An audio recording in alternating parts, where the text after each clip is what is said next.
Hallo Leute, willkommen zu einer Folge von Doki Doki plus Skies Mod. Letzte Folge hatten wir den Neujahrskiss mit mit Theorie. Wir sind endlich mit Theorie zusammengekommen. Es war wirklich eine schöne Szene. Also ich empfehle euch, das euch selbst anzuschauen. Und heute weiß ich noch nicht, was wir machen werden. Aber ich würde mal sagen, es wird schon nicht mehr so positiv bleiben, wie es jetzt im zweiten Akt ist, denn wir sind jetzt im dritten Akt angekommen, nicht angelangt. Und dieser heißt Old Wounds, also alte Wunden. Da wird definitiv dann vieles entdeckt werden über Yuri. Theorie, Eltern sind tot. Und anderes, was ich vom Main Game auch übernehme, wahrscheinlich verletzt sie sich selbst.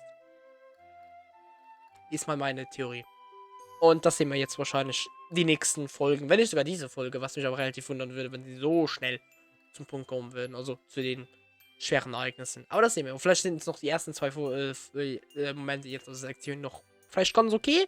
Und wir sind halt ganz lovey-dovey und alles so. Und dann geht es so langsam in die depressive Richtung. As my eyes slowly flutter open and the last vestiges of sleep leave my body, I run my hands through my hair, think about my life in its current state. Compared to how last January started, it's definitely a lot different. For one, I actually have a girlfriend now. We kissed and it's given that we like each other, so why do I still feel a little uneasy? It's because I still find to believe Dewey's likes a guy like me. A clever, gorgeous, sophisticated girl like that. Self-doubt really has a way of eating you up from the inside. There's no point dwelling on it, Kazuma. She chose you for a reason, okay? Yeah, this year has got off to a good start, so let's keep it that way. A slow smile creeps onto my face as I get out of bed and start my morning routine. It's going to be an interesting year. Well, one thing I could do with is the bitter cold. It's always freezing out this time of the year. This is I have Yui to warm me up. Her love for snuggling up with her indoors with a book in hand might just come in very handy. And she's also so warm whenever we hug. Really interesting patch of wall, huh? In an attempt to hastily break off my trance, I make a mental effort to bring myself to focus on the girl in front of me. What? Emmy giggles. Come on, this is the first time in a while I've been early, so I want to see the look on Sakurai's face. Lead the way. How was your Christmas break anyway? Pretty good, yeah. She must pick up the happiness in my voice as she bounces on the spot excitedly. I can't tell what her next question is going to be. Oh? And why's that? Well... It's always nice spending Christmas with some friends, you know? There's a mischievous smile on her face that puts me slightly on edge. Especially when those friends are girls, huh? And of course that mischievous smile on her face is followed by a knowing smirk. What are you trying to say, Ami? Yui Kazuma. Wait, that is her name, right? The guy with the purple hair. Yeah, what? Oh, nothing. I saw you guys together on New Year's. That's all. There goes my hopes of being subtle. So, tell me everything. Frankly, I'm spared from telling Emmy everything as the classroom door swings open and Sakurai strolls on. After setting down his papers, he turns to address the class. Morning, everyone. Hope you had a good break. Kazuma certainly did. I'm not sure the whips. Oh, and why's that? Come on, brain, think of something. If you can somehow convince a girl like you to like me, you must be capable.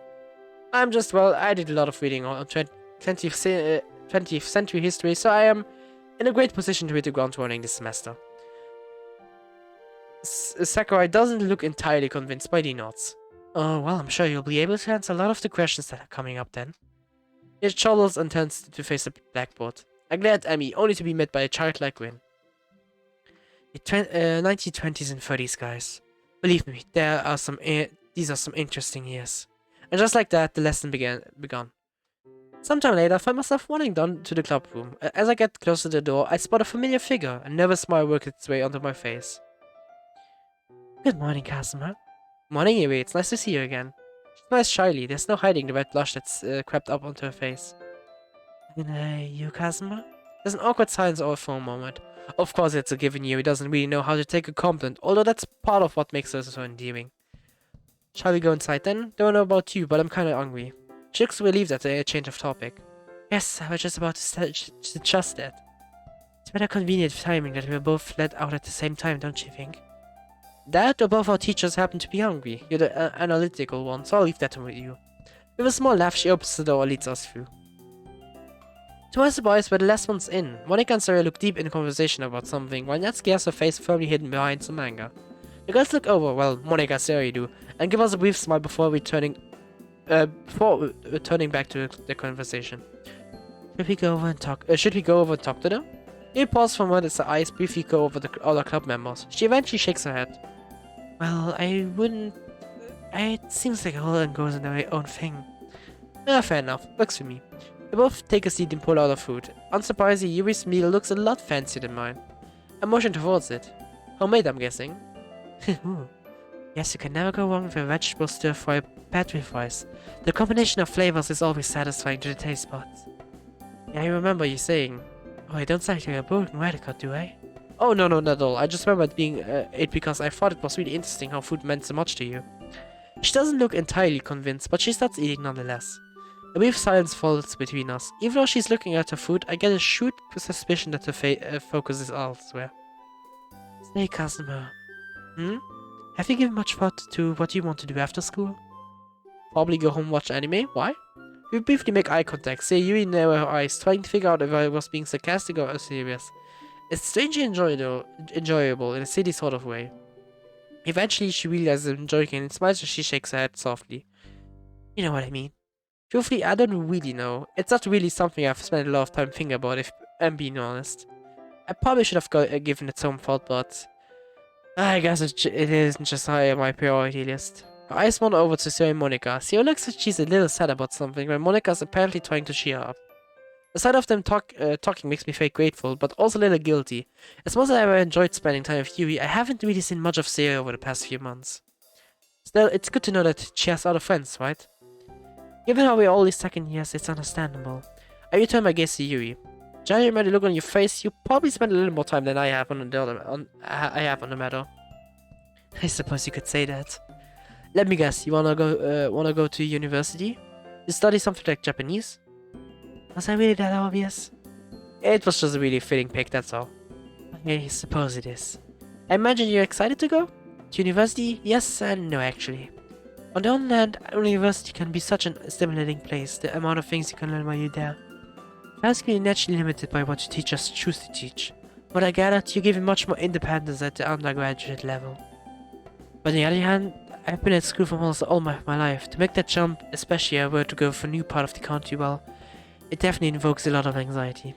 There's a comfort to be had in the routine. I know exactly what to expect, well, for the most part of school.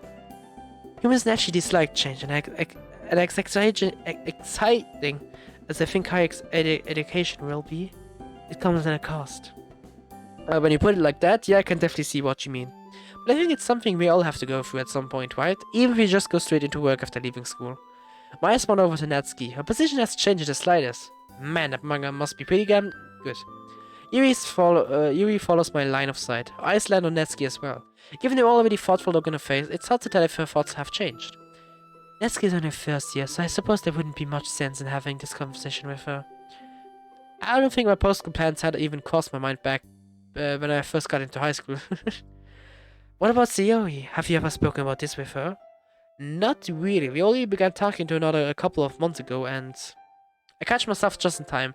Mentioning that I haven't had much time to myself because I've spent so much time with Yuri. Just make Yuri feel bad. Well, I guess they just have been on my right time. Besides, she never really struck me as someone who really gave much thought to her future. Kinda like me. Whereas someone like Monica, well, the impression I get from her is that she's probably got a plan. I chuckled to myself, remembering how my parents used to say that, while school years would flash by in a blink of an eye. I've had this conversation with mom and dad before. It was a while ago though. I think they wanted me to go to university, so I guess our plans aren't too far off. Guessing you had a similar conversation with your parents, right? Yuri? Yes, I think so. The vague, uncertain nature to her answer throws me off guard for a moment, but I'm not giving much time to push it as Monica suddenly turns to us. Hey you two, sorry about not saying hi just now. I was a little preoccupied. It's all good. Everyone seemed to be doing their own thing, so I didn't think anyone really noticed. You okay? Sarah, you looked a little down there when we walked in. Oh boy. Oh, I'm fine. What made you think that?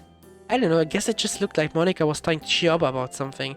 Just how the situation after all, that's all. There's nothing wrong, silly. How was your New Year's Eve? I glanced over at Yui. There's a faint blush on her cheeks. It was really something. The look on Siri's face goes from quizzical to understanding as she puts two and two together. Oh, you two... You're together, aren't you? I reach out and gently weave Yui's hand into mine. Yeah, we are.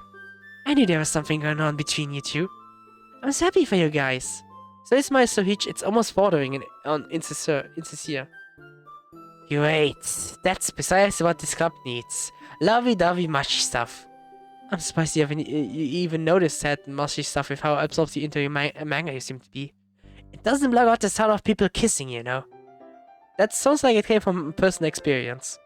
She tips the manga down to glare at me. I grin and raise my free hand up in a comedic display of self-defense. To be fair, she has a point. PDAs are a major no-no for me. Don't worry, we'll save all the physical stuff when you guys aren't around here. Around. What? Why are you all looking at me like that? You never really think before you open your mouth, do you? What do you mean? The sound of the bell ringing cuts my question short, and soon after, the sound of escaping chairs fills the air as everyone starts packing up. It's honest as we're all heading towards the door. I do this, but what I just said caused so much awkwardness. Oh. No, I didn't mean like that. Guys, but Monica, Natsuki, and Sari are already gone. Desperately, I turned to Yuri. You knew what I really meant, right? I quickly rubbed the back of my head. Yuri? You know, quite endearing when you're flustered. She smiles and heads off. Oh, this game is on. Oh, wie süß. Okay, damit hätten wir eine Sektion hinter uns, aber sie war viel zu kurz. Also bin ich relativ schnell durchgekommen. Was kommt als nächstes? Wir sind wahrscheinlich zu Hause. Hat's recht? Yeah. It's nice to have the day to myself for once. Seems like it's been a while since I haven't made plans for the weekend. Funny thing was what joining a single club can do to your social life. That's probably the exaggeration on my part though. I'm just used to staying in on the weekends, that whenever I do go out, it's a huge deal in my mind. Let's see, what should I do? I'm suddenly overwhelmed by the possibilities. Well, I guess I should start by brushing my teeth and getting dressed. A fresh minty taste permeates my mouth. Unfortunately, orange juice is out of the question for now. Might as well make another foray into the world of cooking. What was one of the recipes you told me about before? Egg rice?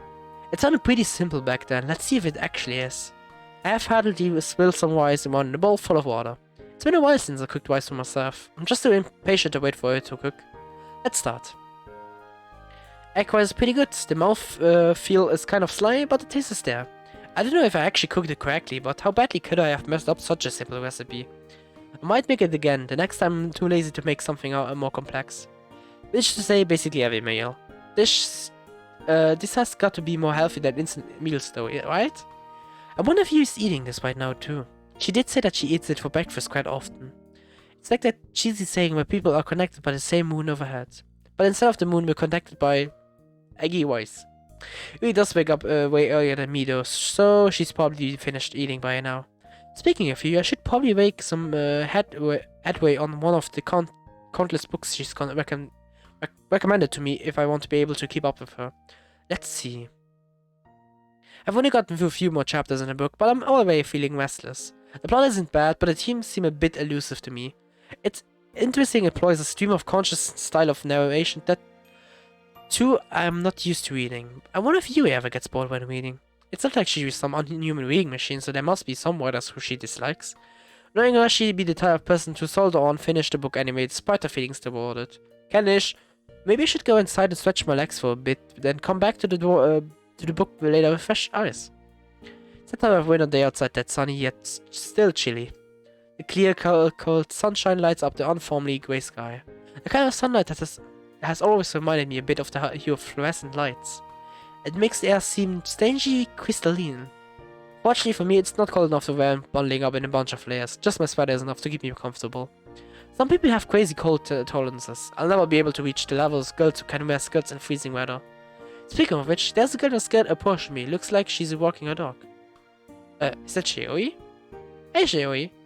What's up, Kazuma? I didn't know you lived this close to me. Oh, is that your house over there? I wouldn't say I live too close by. It's just that I take really long walks. Well, maybe we should go on a one with Emmy sometime. As if I'd be able to keep up with her. Anyway, it's just that my dog really likes being outside, so I hit 2 birds with one stone by getting both me and my dog exercise this morning. Isn't that right, Moochie? Moochie barks cheerfully in response, wagging his tail ferociously.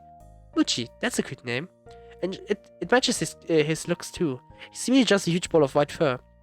Yep. His marionettes look like gigantic blobs of white Moochie, don't they? I mean, maybe if you squint really hard and have terrible vision. Should just acknowledge basic dogs are Moochie. So are you enjoying the sunny day as well, or are you gonna pop back into your nasty otaku den after this? Well, I decided to take a walk. Hey, I do not have a nasty otaku den.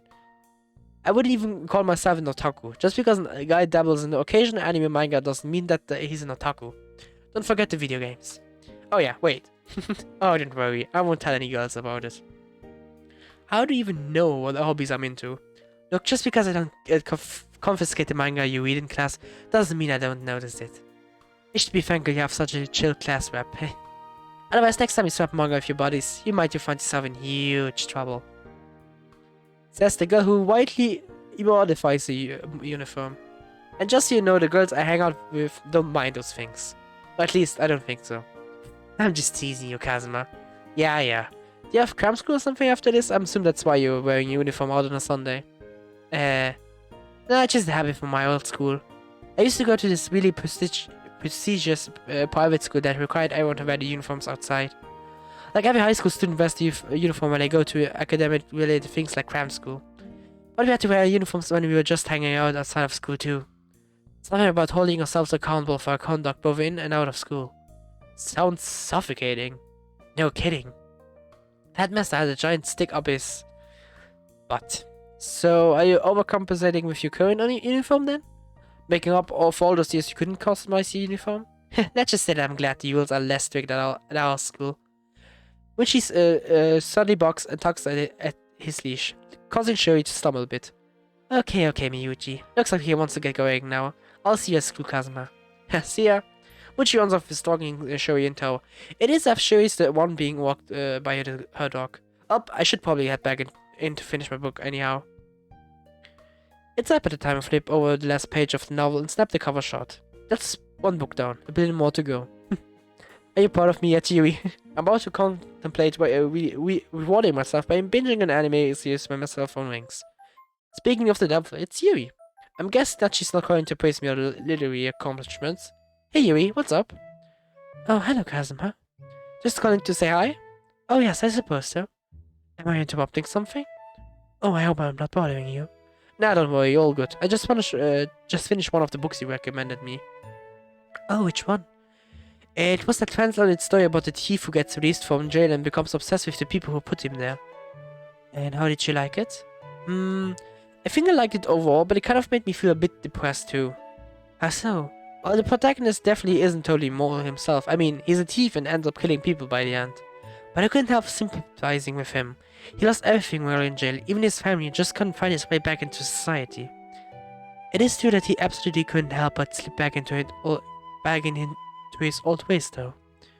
I guess not. He did have a mentor who gave him shelter and advice. Still, I found myself agreeing with him when he started to become a sort of unconscious evolutionary. I'm supposed to commiserate with the lack of justice from the protagonist's point of view. Yeah, I did like how ironic the ending was. The main character spends the whole book calling his enemies traitors and dogs when the end gets killed by police dogs. I think that I will agree with you on the story being a rather melancholic one. It's quite an existential bit of literature. However, I do disagree with the protagonist's actions myself. The way I see it, while the main character's life is unfair in some aspect, he also uses his anger and characteristics idea to hide his own flawed character. After all, the story employs first-person narration stream of consciousness, so there's an element of an unreliable narrator there. That's true. He did try to justify some pretty bad things. But in the end, the death is the greatest equalizer. Just as the protagonist dies, so shall his supposed enemies. It really makes you think about the fertility of life. Yeah. I don't even know what I'm supposed to say to that. Man, what a depressing turn this conversation is taken. Do you think that the main character could have changed though? I mean, if he were a real person or something. Well, it's not as tough as people are looked into certain personalities and dispositions as birth. I believe that people's experience can deeply change how they see the world. The main character sadly had the ability to change, but all the events that happened to caused him to become misanthrophic and embittered. I agree with that. The kind of touches on nature versus nurture debate too, right? Nature versus nurture. One of the biggest questions regarding the human condition. I'm inclined to focus on how people's environment affects them, rather than on what they are genetically predisposed to do myself. That's one of the reasons why I love reading people, both real and fictional stories, so much. You get to see how the characters develop through all the conflicts they endure. It's almost like a parent watching their child grow, but speed up to fit in the few hours it would take you to read a book. That might only take you 4 hours, but it'd probably take me much longer than that. It doesn't seem like a long time when you become completely absorbed by the story. What's more amazing about literature is that you can even make us sympathize with despicable people by showing how their mindsets are warped by their experience. But how do you know how much of a person's personality can be attributed to nature and nurture? There's no way you can measure that kind of thing. Oh, good point. What if your brain is wired in a way that makes you more likely to enjoy things like literature and tea? Maybe dopamine gets released in the brain a different way than it does mine. That's just an example though. I'm no neuroscientist. Perhaps how much is the one question. It may be more accurate to ask something along the lines of nature and nurture interact. Anyway, I'm glad you enjoyed the novel. I may be sending more recommendations your way soon. Hold on, I still have a long list of books to go. Thanks for giving me all the recommendations though. It's really helped me ease back into literary world. Or if you come to the children's book I read as a kid as part of the literature world. Of course, Kazuma. I'm most happy to share my love for literature with others. I can practically hear the smile on my voice. You know, this is actually the first time that I picked my phone to use. Do you call people often? Nah, I mean, I mostly use it to play games and read random posts online. This has been really quiet for me though, in a good way. And all I did was cook, read, and go for a walk. Oh, and talk to you. That sounds like a lovely day, Kazuma. Quite similar to mine, actually. Huh, seems like you're really rubbing off on me. You have to get a bit at that. These gentle moments with Yui, I wish they could last forever. I hope that's a good thing. Are you kidding me? Of course it is. My mom would kill for a daughter like you. I will isolate what I just implied. Good one, Kazuma. Yui's probably gonna hang up from embarrassment now with how shy she is. I mean, you definitely have better grades than me and stuff. I'm sure you're simply doubting yourself. Anyway, it's getting a bit late now, so... Yeah, well, I'll talk to you later. See you in school, Kazuma. See ya. Smooth, Kazuma. Smooth. Und damit hätten wir wieder einen Tag abgeschlossen und auch eine Folge, würde ich sagen. Ich glaube, eine etwas kürzere Folge, aber auch nicht schlecht. Also ja. Es kommt. Schule, zu Hause. Another Cell, another Suspense bei den Doors. Okay, ist auf jeden Fall ein Wochentag, das ist sicher. Aber ja. Dann würde ich sagen, danke fürs Zuschauen. Heute war einfach ein ganz chilliger Tag, beziehungsweise Tage. Wir hatten einen angenehmen Tag für uns und halt noch am Anfang einen angenehmen Schultag, wo wir uns ein bisschen blamiert haben vor dem Club. Aber ja. Und wir auch noch offiziell gemacht haben, dass wir mit Juri eben zusammen sind. Aber ja, dann danke fürs Zuschauen. Ich hoffe, es hat euch gefallen. Wir sehen uns dann beim nächsten Mal. Tschö!